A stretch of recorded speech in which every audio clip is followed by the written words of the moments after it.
వీక్షకులకు స్వాగతం. నమస్కారం. గత 15 మాసాలుగా రాష్ట్రం ఎలా అభివృద్ధి పదంలో నడుస్తుందో చూస్తున్నాం. 10 లక్షల కోట్ల రూపాయల పెట్టుబడులతో పారిశ్రామికవేత్తలు పరిశ్రమలు సిద్ధమవుతున్న వేళ సుమారుగా 5 లక్షల కోట్ల రూపాయల పరిశ్రమలు గ్రౌండింగ్ అవుతున్న పరిస్థితుల్లో ఐటీ కంపెనీలు వస్తున్న నేపథ్యం, క్వాంటమ్ వ్యాలీ లాంటి పరిశ్రమలు ఏపీ క్యూ కడుతున్న సందర్భంలో ప్రముఖ లాజిస్టిక్స్ కంపెనీ బ్లాక్ బగ్ కర్ణాటకలో గత 15 సంవత్సరాల నుంచి వాళ్ళు చేస్తున్న సర్వీసులు చూస్తూనే ఉన్నాం.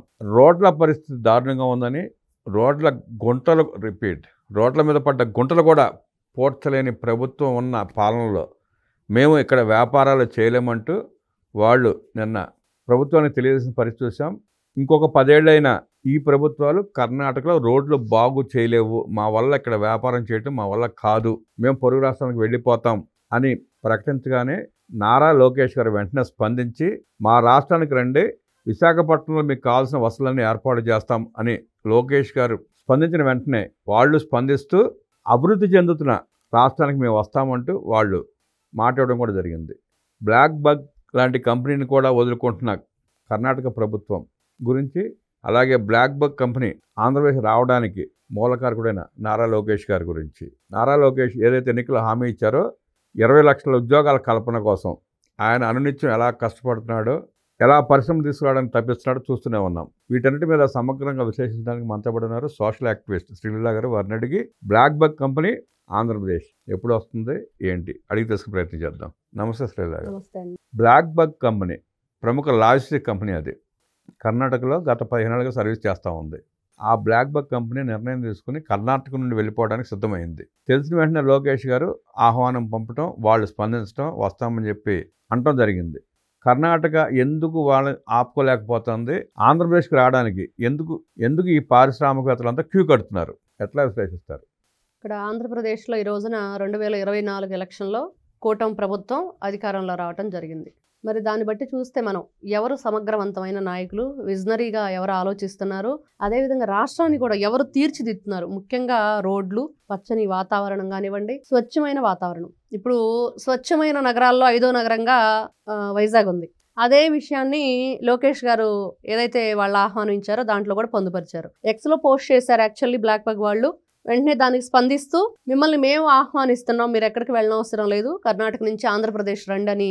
అంటే వేరే వాళ్ళు చేజార్చుకునే అవకాశాన్ని మనం ఏ విధంగా అందిపుచ్చుకోవాలి, అది నారా చంద్రబాబు నాయుడు గారి దగ్గర నుంచి లోకేష్ గారు నేర్చుకున్నారు అనేది క్లియర్గా మనకు అర్థమవుతుంది. ఎందుకంటే మనం ఆ రోజు చూసాం బిల్ గేట్స్ లాంటి వాళ్ళు, మరి రాజకీయ నాయకులతో మాకు సంబంధం లేదు, వాళ్ళతో మేము మాట్లాడే అవసరం కూడా లేదు అన్న వాళ్ళనే 5 మినిట్స్ అని అడిగిన దగ్గర నుంచి దాదాపుగా 55 మినిట్స్ మాట్లాడి ఈరోజు వాళ్లే లెటర్ రాసి మాకు రాజకీయ రంగంలో ఒక విజనరీ లీడర్గా నారా చంద్రబాబు నాయుడు గారు మా ఫ్రెండ్గా ఉన్నారని చెప్పేసి మన కూడా ఆయన ముఖ్యమంత్రి అయిన తర్వాత వాళ్ళు లెటర్ రాశారు. అంటే ఒక గొప్ప నాయకుడు ఎలా ఉండాలి, ప్రజల గురించి ఏ విధంగా ఆలోచించాలి, మరి ఇలాంటి లాజిస్టిక్ కంపెనీస్ మరి ఎన్ని విధాలుగా మనం రాష్ట్రానికి తెచ్చుకోవాలి, యువతకి ఉద్యోగ కల్పన ఏ విధంగా కల్పించాలి, ఇది కదా అవసరం. మరి వీళ్ళు మాట్లాడినట్టుగా ఈయన చెప్తాడు జగన్మోహన్ రెడ్డి 99 పైసలకి ఇడ్లీ వచ్చిద్దో రాదో కానీ వీళ్ళు భూములు కట్టబెట్టారని. ఈయన మాత్రం ఈయన పార్టీ కార్యాలయాల కోసం 2019 నుంచి 24 మధ్య దాదాపుగా రాష్ట్ర వ్యాప్తంగా 16 చోట్ల ఎకరం 990 రూపాయలకు మాత్రం 33 సంవత్సరాలకు లీజు రాసి కొట్టేశాడు ఇష్టానుసారంగా. మరి ఇదే ఏది ముఖ్యం, ఇక్కడ యువత కోసం కదా చేస్తున్నారు. అయినా సరే వాళ్ళు చెప్పిన కంపెనీకి కాదు ఇచ్చింది ప్రభుత్వం, టాటా కంపెనీకి ఇచ్చింది. దాంతోపాటు వీళ్ళు అగ్రిమెంట్లో ఏం రాసుకున్నారు, ఇదిగో ఇన్ని సంవత్సరాల మీ కంపెనీ డెవలప్ చేసుకుంటే ఇన్ని సంవత్సరాలకు మేము ఈ భూమి ఇస్తే మీరు ఏం చేస్తారంటే మా యువతకు ఉద్యోగాలు ఇవ్వాలనేది. అవన్నీ వదిలేసి 99 పైసలు ఒక్కటే చూపిస్తే ఈ రోజును చూస్తుంటే నిజంగా అక్కడ గుంతలమయమైన రోడ్లంట కాంగ్రెస్ ప్రభుత్వం కర్ణాటకలో. మీరు గమనిస్తే జగన్మోహన్ రెడ్డి పరిపాలనలో ఇట్లా గుంతలమయమైతే రాష్ట్రం నుంచి పరిశ్రమలు పారిపోయినాయి, కొన్ని వీళ్ళు తరిం కొట్టారు, కొన్ని పారిపోయినాయి. ఇప్పుడు అమర్రాజా చూస్తున్నా అండి, గల్లా జయదేవ్ గారు ఎంత గొప్ప వ్యక్తి, ఆయన ఎంత గొప్పగా పరిపాలన అందించారు. వీళ్ళందరూ మిగతా వాళ్ళంతా ఓడినప్పుడు కియా అనుబంధ పరిశ్రమలు 100 వెళ్ళిపోయినాయి వీళ్ళ దెబ్బకి.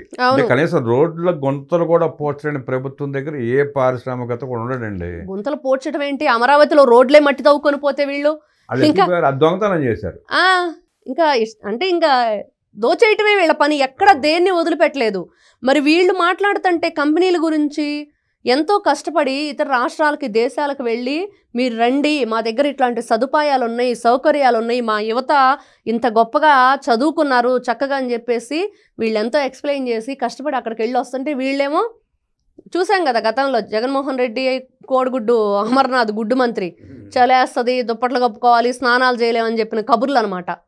ఈ రోజున యువ నాయకుడు నారా లోకేష్ గారు చాలా గొప్పగా ఆలోచించారు. అదేవిధంగా ఏదైనా అవకాశాన్ని మనం ఏ విధంగా స్పందించడం చూడండి, మీరు ఆయన పరిశ్రమలు తీసుకొచ్చే ఉద్దేశంతో మాట్లాడటం అది వేరు. అవునవునవును. వాళ్ళు అక్కడ బాధలు పడతా ఎక్స్ లో పోస్ట్ చేయగానే ఈయన వెంటనే రియాక్ట్ అవటం ఎంత నిశ్చితంగా దేశాన్ని గమనిస్తున్నాడో చూడండి ఆయన. నిజంగా గతంలో నారా లోకేష్ గారు ఈ రోజున తనని తాను రూపుదిద్దుకున్న, ఏ విధంగా తనను తానే దిద్దుకుంటూ చిక్కుకున్న శిల్పం ఆయన. నిజమే, చాలా గొప్పగా అండి. ప్రతి ఒక్క విషయంలో అంతకుముందు మనం చూసిన దానికి ఇప్పటికి లోకేష్కి ఎంత తేడా ఉంది అని అంటే చాలా తేడా ఉంది. చాలా గొప్పగా ప్రజల గురించి ఆలోచించే విధానం, రాష్ట్రం కోసం తను ఏ విధంగా మనం చూసాం నేపాల్ నుంచి వాళ్ళందరిని తీసుకొచ్చే విధానం కావండి, ఇవన్నీ చూస్తుంటే ఈరోజు నిజంగా ఆంధ్రప్రదేశ్ యువత, ఆయన కూడా యువకుడిగా వాళ్ళందరూ యువత గురించి ఆలోచించి ఇంకా ముందుకు ఏ విధంగా తీసుకెళ్ళాలి, ఇలాంటి కంపెనీలని ఇక్కడ మనం ఏ విధంగా స్థాపించాలి, మరి ఇప్పుడు మెట్రో మరి ఇవన్నీ తీసుకొస్తున్నారు. అదేవిధంగా యువతకి ఎన్ని వేల ఉద్యోగాలు, డిఎస్సి, మరి విద్యాశాఖ మంత్రిగా విద్యా వ్యవస్థలో ఎలాంటి మార్పులు చేర్పులు తీసుకొచ్చి ఎంత గొప్పగా విద్యార్థులకు మనం విద్యని అందజేసే విధానం, మరి ఇట్లాంటి వీళ్ళు మాట్లాడతారు.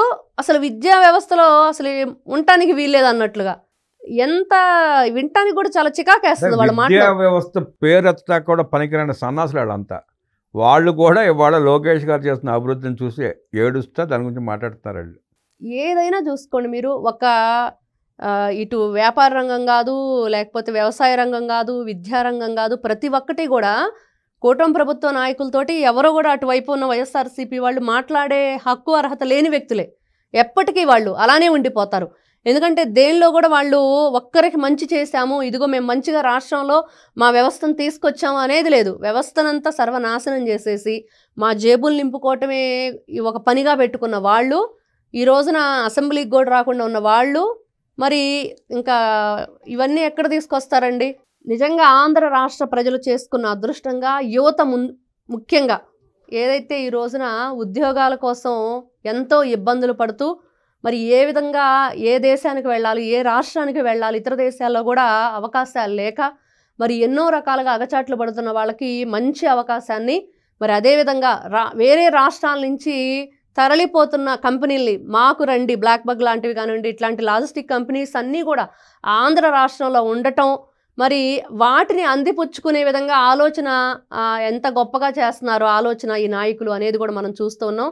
యువత ముఖ్యంగా నారా లోకేష్ గారికి, చంద్రబాబు నాయుడు గారికి కృతజ్ఞతలు తెలుపుకోవాలి. అదేవిధంగా ఏ యువత అయితే ఈ రోజున మరి కష్టపడుతున్నా కూడా ఉద్యోగాలు రావట్లేదు అనుకుంటున్నారో, మరి ఖచ్చితంగా మరి వీళ్ళు తెచ్చిన కంపెనీలకి, వీళ్ళు తెచ్చిన ఈ లాజిస్టిక్ ఏదైతే ఇండస్ట్రీలకు కానివ్వండి, ఇవన్నీ కూడా మరి వీళ్ళు అంతే శ్రమతోటి పనులు చేసి వాళ్ళ ఉద్యోగాలను మంచిగా కొనసాగిస్తూ రాష్ట్ర పేరు ప్రతిష్టలు నిలబెట్టాలని చెప్పి కోరుకుందాం. 2040 విజన్ తీసుకున్న చంద్రబాబు నాయుడు గారు నారా లోకేష్ గారు లాంటి ఆణిముత్యాన్ని, రాజకీయ పరిణితి చెందిన వ్యక్తిని మంత్రిని చేసి రాష్ట్రానికి కానుక ఇచ్చిన చంద్రబాబు నాయుడు గారికి ధన్యవాదాలు తెలియజేస్తున్న శ్రీలీల గారికి ధన్యవాదాలు తెలియజేస్తూ నమస్కారం.